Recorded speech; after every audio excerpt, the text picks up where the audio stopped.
আসসালামু আলাইকুম, সবাইকে স্বাগত জানাই নতুন আরও একটা ভিডিওতে। এই পার্কে ঘুরতে আসলে মেইন গেটের সামনে অনেকগুলো খাবারের দোকান দেখতে পারবেন, যেখান থেকে আপনারা খাবার খেতে পারবেন বিভিন্ন প্রকার। এই যে দেখুন, আমরা পুরো জায়গাটা ঘুরে ঘুরে দেখব আর খণ্ড খণ্ড করে ভিডিওগুলো শেয়ার করব। অবশ্যই দেখবেন, আশা করি আপনাদের অনেক ভালো লাগবে। আর এই পার্কে কারা কারা ঘুরতে এসেছেন বা আসবেন অবশ্যই কমেন্ট করে জানাবেন।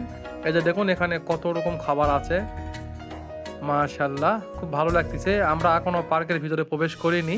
এখন আমরা টিকিট কাটবো, তারপর আমরা পার্কের ভিতরে প্রবেশ করব আর পুরো জায়গাটা ঘুরে ঘুরে দেখব। অবশ্যই প্রতিটা পর্বই দেখবেন, আশা করি আপনাদের ভালো লাগবে। এই যে দেখুন কত লোকজন এসেছে, আর এটি হচ্ছে পার্কের মেইন গেট। এই যে দেখুন, এ পাশে টিকিট কাউন্টার, আমরা টিকিট কাটবো এখন। আর এখানে মল্লিক ভাই ভিডিও করতেছে, দেখতেই পাচ্ছেন ভিডিও স্ক্রিনে। মাশাআল্লাহ, যদিও অনেক গরম তারপরও ভালো লাগতেছে এখানে ঘুরতে এসে। মাশাআল্লাহ, এই নিয়ে আমার ২ বার এখানে আসা হলো।